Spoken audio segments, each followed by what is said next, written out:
I'm Dr. Rathod from Ahmedabad. I am thankful to the organizers to give me this opportunity to share my views regarding parental nutrition in front of this august audience. I am from BJ Medical College, Ahmedabad, and Asia's largest hospital, that is Civil Hospital, Ahmedabad. This is the ward where I am working, and you can see my patient having short bowel syndrome, and he is on total parental nutrition. In coming few minutes, I will be talking about parental nutrition, definition, indication, requirements, various compositions available, access routes, practice guidelines, which are very important, fluid management with total parental nutrition, monitoring and important complications and how to deal with those complications, and documentation. Definition, as we all know, supplying the nutritionally adequate hypertonic solution consisting of dextrose, amino acids and lipid and proteins, minerals, vitamins and trace elements through an IV route. Total parental nutrition is a method of providing mixture of all the necessary nutrients to the patients, infusing into the circulatory system. And as my previous speakers has told, hypoalbuminemia definitely causes increased morbidity and mortality. So parental nutrition definitely provides good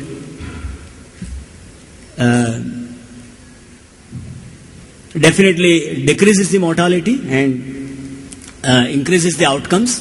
The golden rule of nutrition: gut should always be the preferred route of nutrition and administration. TPN is generally indicated when there is severe GI dysfunction and intestinal failure.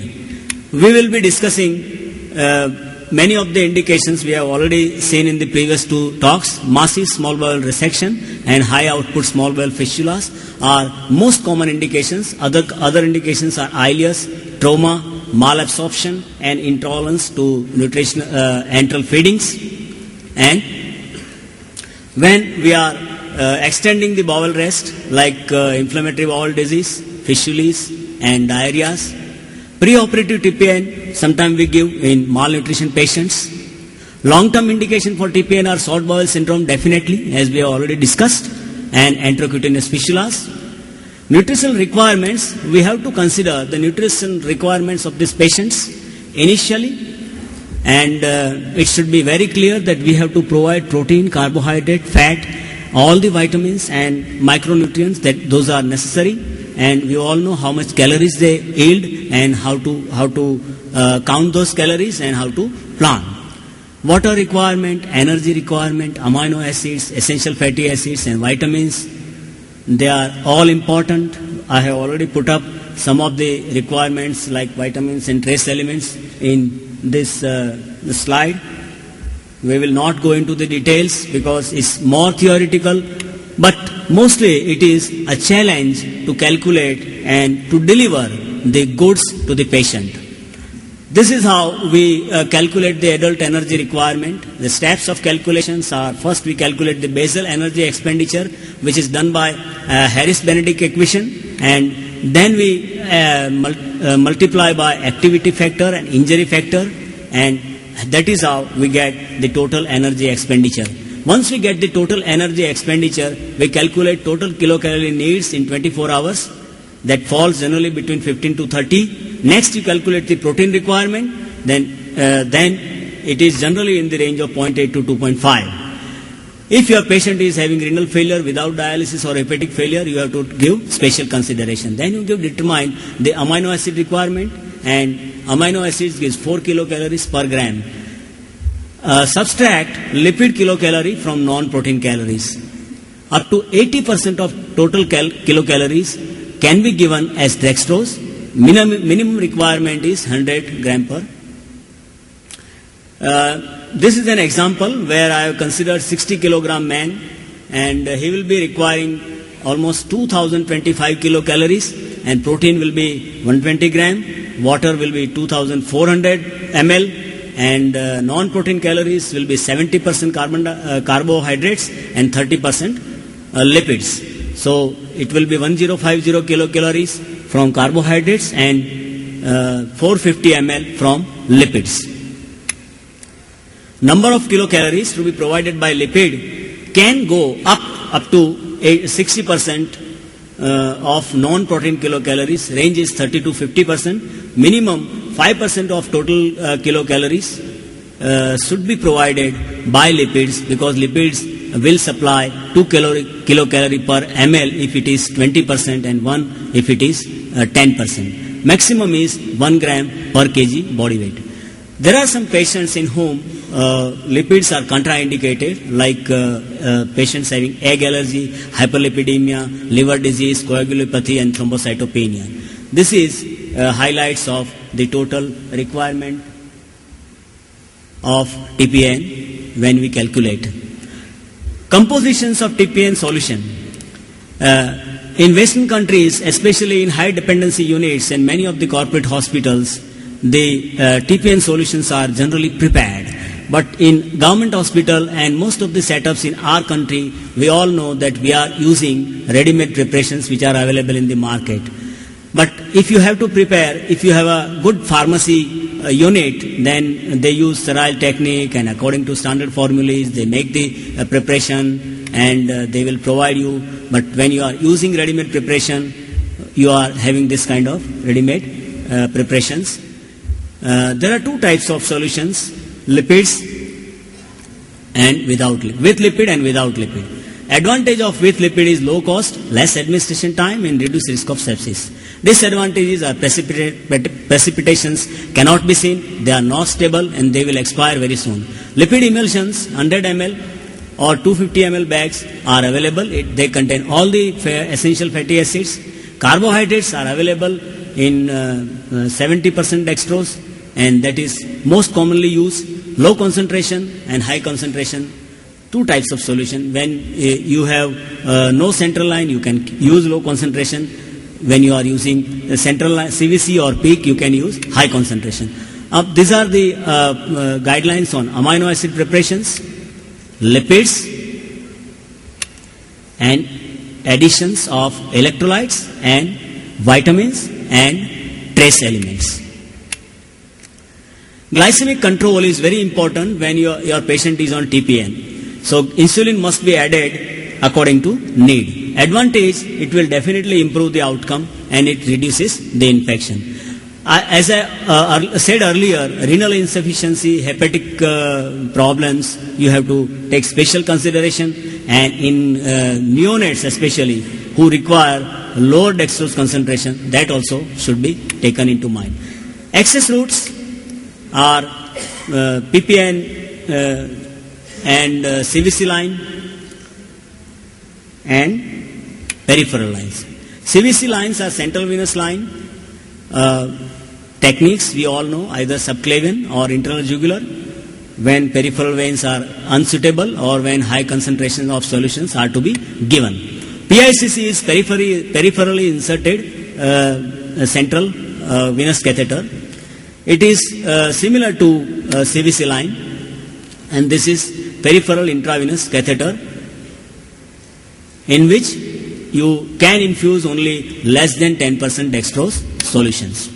CVC and PICC peak sites should be used when dextrose is in the range of 16% or more than 10%, amino acid and fat 20%. Now, recommended care plan in total parental nutrition is this: multidisciplinary approach where physicians, dietitians, pharmacy people and nursing administrator and monitors and of course the resident doctors are involved. Most of the time in parenteral nutrition is administered through an infusion pump. You should always calculate the time bound infusion, so you have to use the infusion pump where amino acid, lipid goes through two different lines, where lipids has 1.2 micron filter and amino acid has 0.2 micron filter. They become piggybacked and meet at one point at the portal of entry. See how this infusion pump is delivering. But this is not possible in our centers because we don't have pharmacy and this kind of facility and gazettes. It is only possible in Western countries. So TPN is not compatible with any other solution. So there should be a dedicated and separate line. Two different types of IV tubing I have already told. Typically, the area should be clean with either chlorhexidine or spirit salts, and connections should be made in sterile position. Most important thing is to maintain the sterile dressings all the while. Infusion pump must always be used. This pump should be plugged into the wall. If your power goes off, there should be a battery backup. Do not abruptly discontinue TPN anytime. If you go out of solution, then you can continue with dextrose. Fluid management is very important. When IV fluid from various sources are given to the patient, you have to calculate total input and output, and to protect against the fluid overload, you have to write total fluid intake in that. This is the formula to write total fluid intake. So total fluid intake should not exceed this. A patient, this is the scenario. I think we should skip this slide. Monitoring is very important. When you are monitoring the patient, you should plan, you should assess, you should administer the TPN, and then you should continuously, day in and out, you should go on evaluating the patient and change your needs accordingly. These are the main points on which we monitor: body weight, input output, vital signs, serum electrolytes, blood urea nitrogen, blood glucose, triglyceride, liver function test, international normalized ratio for prothrombin time, complete blood count, and albumin. Before starting TPN, obtain patient's weight, obtain baseline blood work and sugar. So, when you start TPN, you should be knowing where your patient stands, and that is how you calculate, and that is how you start. And you have to have the baseline parameters on this, and then you go forth. These are the various points on which we continuously monitor, either daily or after 2 days or twice in a week or weekly. Here are some of the complications of total parenteral nutrition. Of course, the complications are very low, less than 5%.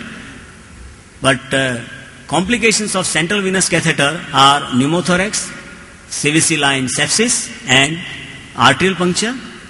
Glucose abnormalities are common. Hyperglycemia can occur. Hypoglycemia can occur. We all know how to treat both. Abnormalities of serum electrolytes and minerals should be corrected, and modifying the infusions. Vitamins and minerals deficiencies are rare if solutions are given correctly.